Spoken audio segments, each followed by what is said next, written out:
Monsieur le Président de l'Assemblée générale, Mesdames et Messieurs les chefs d'État et de gouvernement, Monsieur le Secrétaire général de l'Organisation des Nations unies, Mesdames et Messieurs, à l'entame de mes propos, je voudrais vous adresser les chaleureuses salutations de Son Excellence le colonel Assimi Goïta, président de la transition, chef de l'État du Mali, celle du gouvernement et du peuple malien. Je voudrais ensuite vous adresser, Monsieur le Président, les chaleureuses félicitations de la délégation malienne pour votre brillante élection à la présidence de la 79e session de l'Assemblée générale. Votre beau pays, le Cameroun, pays africain frère et ami, entretient d'excellentes relations avec mon pays. Vous pouvez compter sur le soutien total du Mali dans l'accomplissement réussi de votre mandat. Je saisis également cette occasion pour féliciter votre prédécesseur, l'ambassadeur Denis Francis de Trinidad et Tobago, pour la manière remarquable avec laquelle il a conduit les travaux de la 78e session de l'Assemblée générale.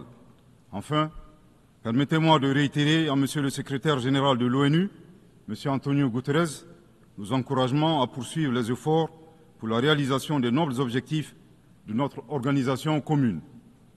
Monsieur le Président, le 26 juin 1945, en signant la Charte des Nations unies à San Francisco, les peuples se sont résolument engagés, je cite, à préserver les générations futures du fléau de la guerre qui, 2 fois en l'espace d'une vie humaine, a infligé à l'humanité d'indicibles souffrances. Fin de citation.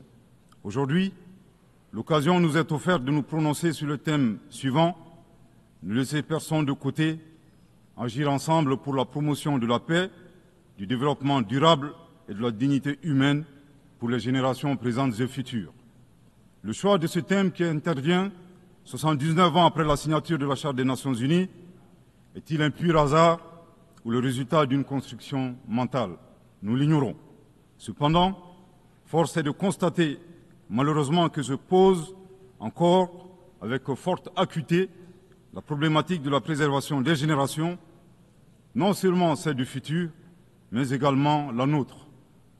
Est-ce pour autant un échec des Nations unies? Incontestablement, une évaluation objective avec des recommandations réalistes de notre système collectif serait salvatrice pour notre devenir.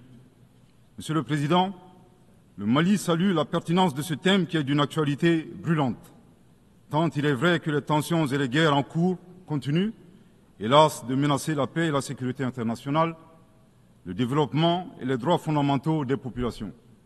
Cette remarque est celle d'un pays qui a connu depuis 2012 une crise multidimensionnelle complexe ayant entraîné la perte de plus de la moitié de son territoire et de nombreuses victimes innocentes, suite à une association à la fois incestueuse et opportuniste de groupes terroristes et de groupes armés. Monsieur le Président, le drame du Mali remonte à l'allégeance à Al-Qaïda du groupe salafiste pour la prédication et le combat, le GSPC algérien, le 11 septembre 2006, exacerbé par l'intervention militaire hasardeuse de l'OTAN en Libye en 2011. La déstabilisation de ce pays frère a aggravé les facteurs d'insécurité dans nos pays, à savoir le terrorisme, les trafics en tout genre, le blanchiment de capitaux, les conflits communautaires manipulés par les terroristes et leurs sponsors étatiques étrangers et les actions violentes d'individus isolés. Pour leur part, les autorités maliennes, après avoir fait le constat de l'échec des forces internationales présentes sur le territoire national depuis 2013, ont décidé de reprendre leur destin en main. Ainsi, depuis le 7 juin 2021, après la prestation du serment de son Excellence le colonel Assimi Goïta comme président de la transition chef de l'État, s'est ouvert un vaste chantier d'équipement et de réorganisation des forces de défense et de sécurité associé à un projet de refondation du Mali. Les assises nationales de la refondation, lancées en décembre 2021, ont permis aux Maliens de procéder à un diagnostic exhaustif des causes de la crise, puis d'adopter 517 recommandations pertinentes. À ce sujet, après avoir vécu une insécurité imposée par l'état de nature, le constat concernant le Mali est effarant. Violenté, humilié, pillé et torpillé, abandonné en plein vol, poignardé dans le dos, les expressions ne sont pas limitatives pour décrire la souffrance subie par le peuple et les forces de défense et de sécurité maliens. Fort de cette expérience et réalisant que le péril malien ne résultait que de l'état de nature, Son Excellence le colonel Assimi Goïta, président de la transition, chef de l'État, s'est contraint d'élaborer une vision réaliste de la géopolitique en convoquant un proverbe populaire en langue bambara, ici traduit librement et contextualisé, je cite, « La succulence de la sauce des uns dépend du pillage des bovins des autres ». Fin de citation. Thomas Hobbes, décrivant l'état de nature de manière identique, affirmait, je cite, que l'homme est un loup pour l'homme. Grâce à ce proverbe qui fait référence à la gastronomie et à la cinégétique, le chef de l'État décrit la dure réalité impitoyable des relations internationales et surtout la place de l'Afrique, dont le pillage des matières premières a servi au développement des autres et non celui des Africains dans leur grande majorité. À cette vision s'ajoute une orientation du chef de l'État qui appelle les Maliens, dans le cadre de la refondation, à redevenir eux-mêmes.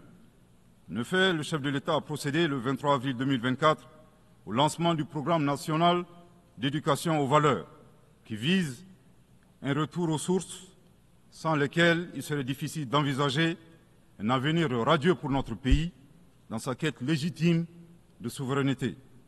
L'invitation à redevenir nous-mêmes ne saurait faire l'économie de la question de savoir qui nous sommes.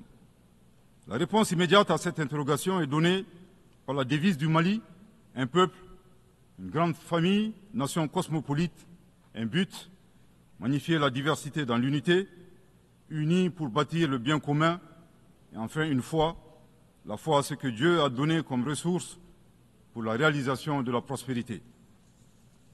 En vue de donner plus de relief à la définition du malien, le professeur Ibrahim Diaye, expert au sein du comité chargé de la mise en œuvre du programme national d'éducation aux valeurs, indique que le malien se caractérise d'une part par 5 valeurs cardinales, à savoir l'humanitude, l'empathie, l'obligation de transmettre les valeurs humaines aux générations futures, le sens de l'honneur, l'acceptation de la différence et de l'altérité au plan sociétal, humain et culturel, et d'autre part, 5 principes inviolables en lien avec le pays lui-même, à savoir un Mali indivisible, inaliénable, non hypothécable, nul ne peut en disposer comme propriété privée, impérissable. Monsieur le Président, en privilégiant d'être eux-mêmes, les Maliens créent une troisième voie, ne pas devenir des prédateurs, des barbares sans foi ni loi, à la recherche des bovins d'autrui, ne pas devenir les éternelles victimes impuissantes face à la prédation. La voie médiane promue par le Mali consiste à réaliser notre développement en empruntant un chemin plus vertueux. Veiller au respect de notre souveraineté tout en respectant celle des autres. Refuser l'hétéronomie tout en refusant de nous ingérer dans les affaires intérieures des autres. Être ouvert à tous les partenariats sur une base gagnant-gagnant. Aussi, il est important de relever que ces principes et valeurs caractérisent, mutatis mutandis, les peuples frères du Burkina Faso et de la République du Niger. Concernant le processus de transition politique au Mali, il convient de rappeler que, à l'issue des assises nationales de la refondation, le peuple malien a fait le choix de mener des réformes politiques avant d'organiser les élections, en vue d'ancrer profondément une gouvernance vertueuse. La mise en œuvre des recommandations des assises a permis d'engranger des résultats tangibles, notamment la mise en place de l'autorité indépendante de gestion des élections, l'adoption de la nouvelle constitution le 22 juillet 2023, suite à un référendum bien organisé, le parachèvement de la réorganisation territoriale et administrative, le renforcement de la lutte contre la corruption et la transparence de l'action publique, la relecture du code minier plus équitable et favorisant le contenu local. Monsieur le Président, soucieux de pérenniser l'unité nationale, fondement de tout développement, le chef de l'État a annoncé le 31 décembre 2023 la tenue du dialogue intermalien pour la paix et la réconciliation afin, dit-il, d'éliminer les racines des conflits communautaires et intercommunautaires dans le but ultime de réconcilier les communautés. Respectant une approche participative et inclusive, le dialogue intermalien qui s'est déroulé en 3 phases, communale, régionale et nationale, a permis aux Maliens de l'intérieur et de la diaspora d'échanger en toute transparence en vue de trouver des solutions endogènes de prévention, de gestion et de règlement des conflits. À la différence de l'accord pour la paix et la réconciliation issu du processus d'Alger, dont certains groupes signataires ont ouvertement basculé dans le terrorisme et qui était devenu un prétexte pour certains États de s'ingérer dans les affaires intérieures du Mali. Le dialogue intermalien a permis aux Maliens de laver leur linge sale en famille sans aucune interférence extérieure. Après la fin de l'accord d'Alger le 25 janvier 2024, aujourd'hui, le dialogue intermalien et ses recommandations officiellement remises au chef de l'État le 13 mai 2024 demeurent le seul cadre de règlement des conflits internes. Nous réitérons un appel à tous les Maliens à s'inscrire dans cette dynamique de réconciliation, une étape indispensable au retour à l'ordre constitutionnel apaisé et sécurisé grâce à l'organisation d'élections présidentielles. Sur le plan de la lutte contre l'insécurité, depuis que les forces de défense et de sécurité maliennes ont lancé des actions offensives de manière autonome, de nombreux succès ont été remportés sur le terrain de la lutte contre le terrorisme. Toutes les régions ont été reprises des mains des groupes terroristes, notamment la région de Kidal, le 14 novembre 2023, à la suite d'une opération militaire mémorable. Aujourd'hui, les groupes terroristes ont été sérieusement affaiblis. Les forces de défense et de sécurité sont déployées sur l'ensemble du territoire national. En outre, les actions offensives de nos forces se poursuivent pour démanteler les réseaux terroristes résiduels. Le gouvernement du Mali reste conscient que la réponse uniquement sécuritaire a ses limites. C'est la raison pour laquelle, en appui à l'action militaire, le gouvernement du Mali s'est doté d'une stratégie globale et intégrée ayant pour objectif la restauration de l'autorité de l'État sur l'ensemble du territoire national. Elle comprend des mesures politiques, administratives, de développement économique et social, y compris le dialogue avec les groupes armés et la fourniture des services sociaux de base à nos braves populations. En dépit de ces résultats fort appréciables, ces groupes criminels gardent encore une certaine capacité de nuisance dans leur tentative désespérée de porter atteinte à notre intégrité territoriale et de terroriser nos populations. Avec, et je me dois de le déplorer du haut de cette tribune, le soutien de sponsors étatiques étrangers. Les sponsors étatiques étrangers. Après des années de dénonciation de ces acteurs étatiques qui soutiennent le terrorisme international, les autorités ukrainiennes ont violé ouvertement et de manière inédite la Charte des Nations Unies ainsi que les conventions et résolutions pertinentes des Nations Unies relatives à la prévention et à la lutte contre le terrorisme. Lorsque des officiels de ce pays, ayant confondu la scène internationale et la scène de théâtre, ont avoué la participation active de leur pays à la lâche attaque terroriste ayant visé une patrouille des forces de défense et de sécurité du 24 au 26 juillet 2024 à Tinzaouatin dans la région de Kidal. Monsieur le Président, au regard de la complexité de la situation au Sahel, et motivés par leur seul désir de prendre le destin de leur pays en main, Leurs Excellences, le capitaine Ibrahim Traoré, président du Faso, chef de l'État du Burkina, le colonel Assimi Goïta, président de la transition, chef de l'État du Mali, et le général de brigade Abdourahmane Tiani, président du Conseil national pour la sauvegarde de la patrie, chef de l'État du Niger, ont dans un premier temps institué l'Alliance des États du Sahel, une architecture de défense collective et d'assistance mutuelle dans la lutte contre le terrorisme, en signant la charte du Litpako-Gourmand le 16 septembre 2023. 10 mois plus tard, précisément le 6 juillet 2024, les pères fondateurs de l'AES ont souverainement décidé de transformer ce mécanisme en une confédération centrée sur 3 axes: la diplomatie, la défense et le développement, avant de parvenir à terme à une fédération. En si peu de temps, des résultats édifiants ont pu être obtenus dans la lutte contre le terrorisme grâce à la mutualisation des moyens de défense, des opérations militaires conjointement menées et un engagement sans faille à éradiquer le terrorisme.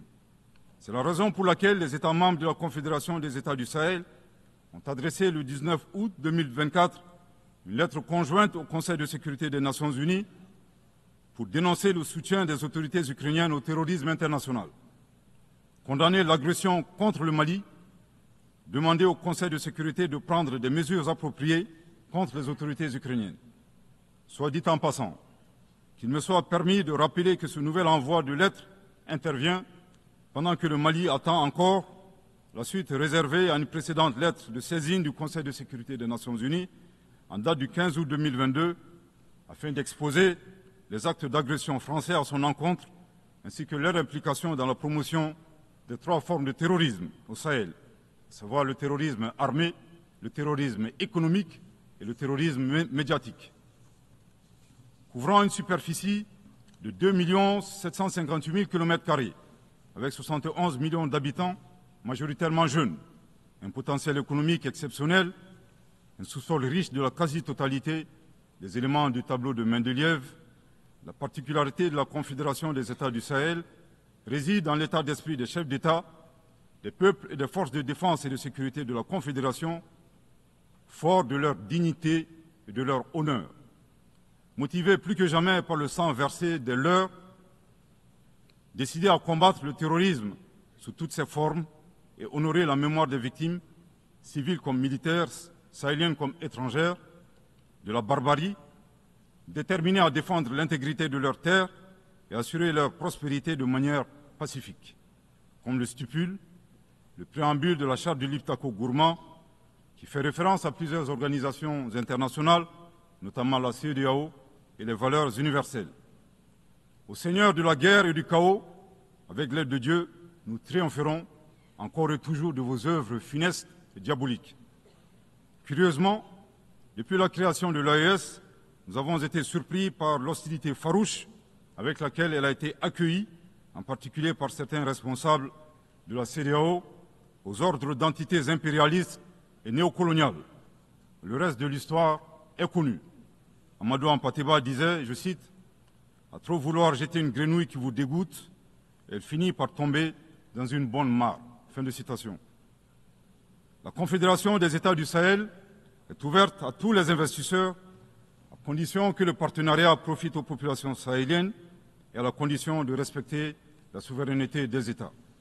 Monsieur le Président, c'est l'occasion pour moi de saluer les relations de coopération exemplaires et fructueuses entre le Mali et la Russie, la Chine, la Turquie, l'Iran et bien d'autres alliés sincères. Le Mali reste ouvert à tous les partenaires qui souhaitent l'aider à relever ces multiples défis. À cet égard, je réaffirme que le gouvernement du Mali reste disposé à poursuivre et à renforcer sa coopération avec l'ONU, notamment à travers les agences, fonds et programmes avec lesquels nous entretenons d'excellentes relations de coopération. Nous saisissons également cette opportunité pour saluer et reconnaître la sagesse de son Excellence, Monsieur le Président Abdelmadjid Tebboune, président de la République algérienne démocratique et populaire. Le 29 août 2024, lors d'une tournée dans le sud algérien, vous déclariez que la Libye, le Niger et le Mali sont des nations fraternelles que vous soutiendriez et non desserviriez. Le peuple malien n'a pas été surpris par ces propos, qui indiquent éloquemment votre panafricanisme, à l'instar de vos célèbres prédécesseurs, dont feu le président Abdelaziz Bouteflika, affectueusement appelé Abdelkader Mali. Suite à son établissement à Gao et l'engagement des autorités maliennes à travers les actions suivantes. Offrir le territoire malien comme base arrière aux Moudjahidines, ouvrant ainsi un front sud.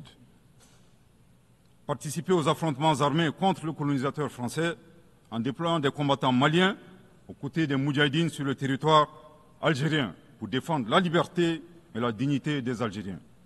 Défendre la cause algérienne dans toutes les instances diplomatiques jusqu'au recouvrement de leur indépendance.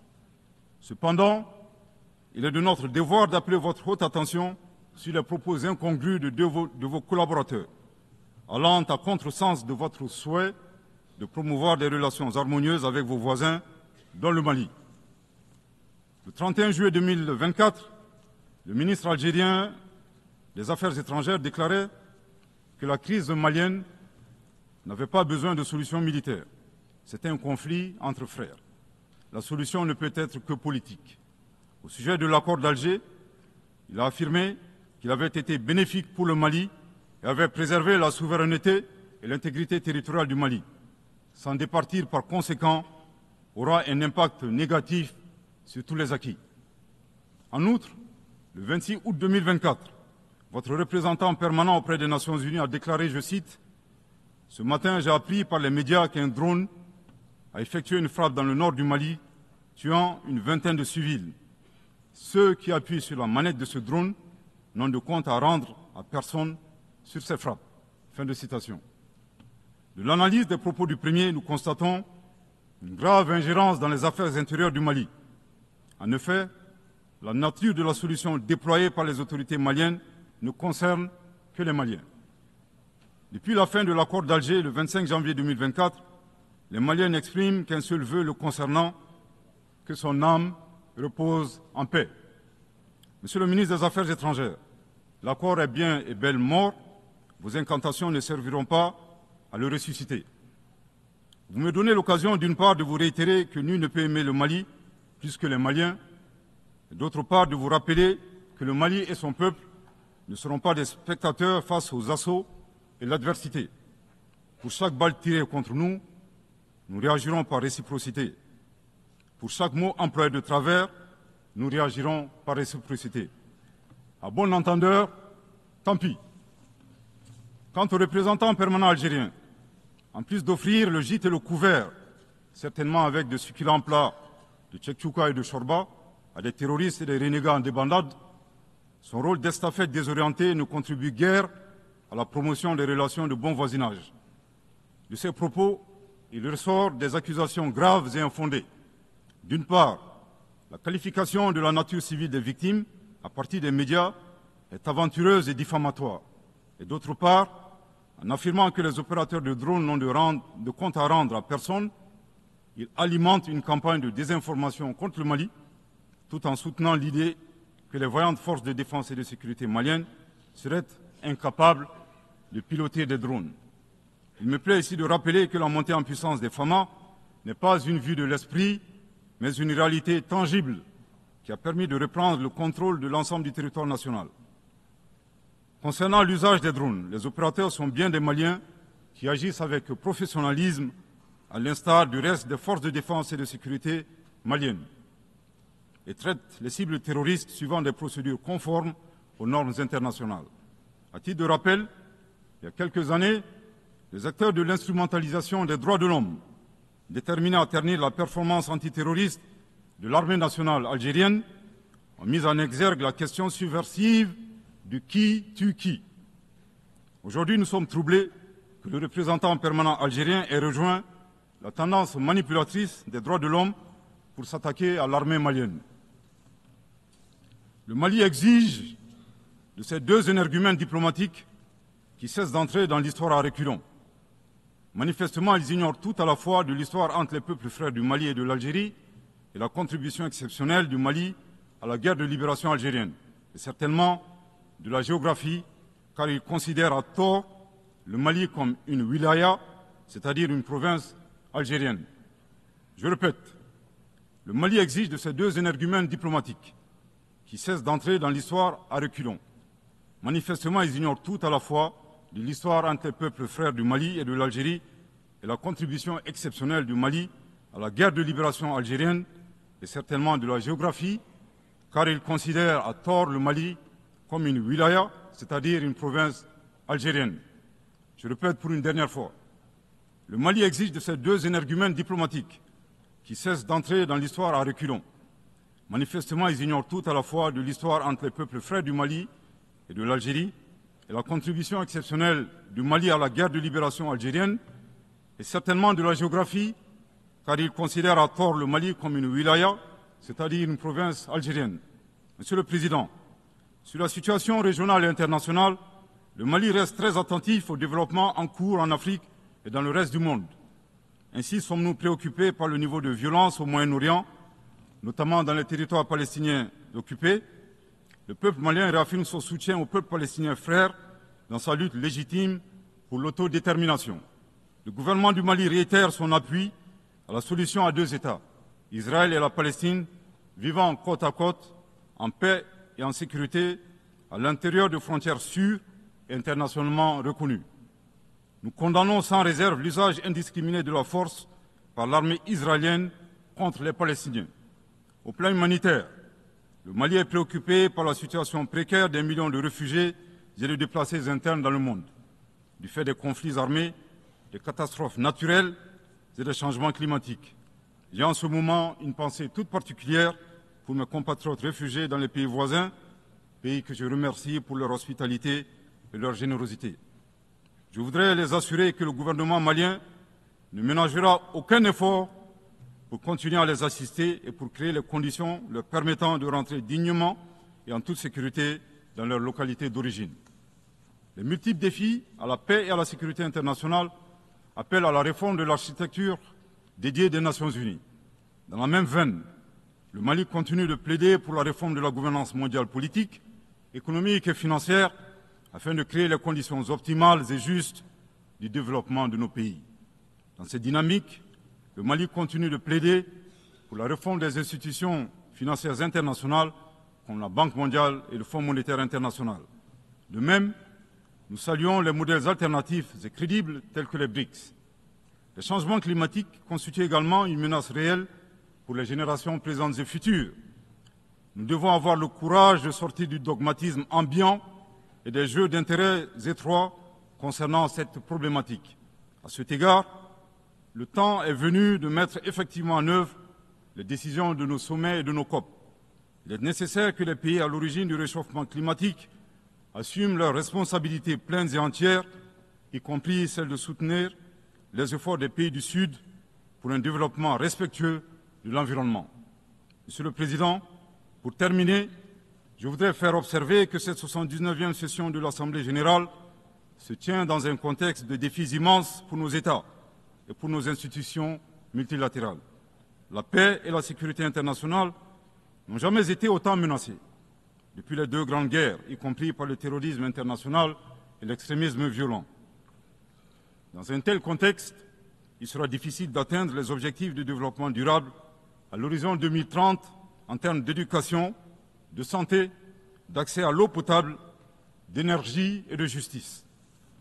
Cependant, malgré ces péripéties, le Mali reste disposé à jouer toute sa partition dans la mise en œuvre de ses engagements nationaux et internationaux, tout en gardant un certain espoir en l'avenir.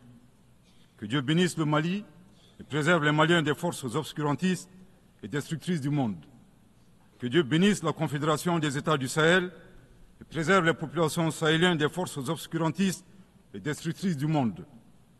Que Dieu bénisse l'Afrique et préserve les Africains des forces obscurantistes et destructrices du monde. Que Dieu bénisse le monde et préserve l'humanité entière des forces obscurantistes et destructrices du monde. Je vous remercie de votre très aimable attention.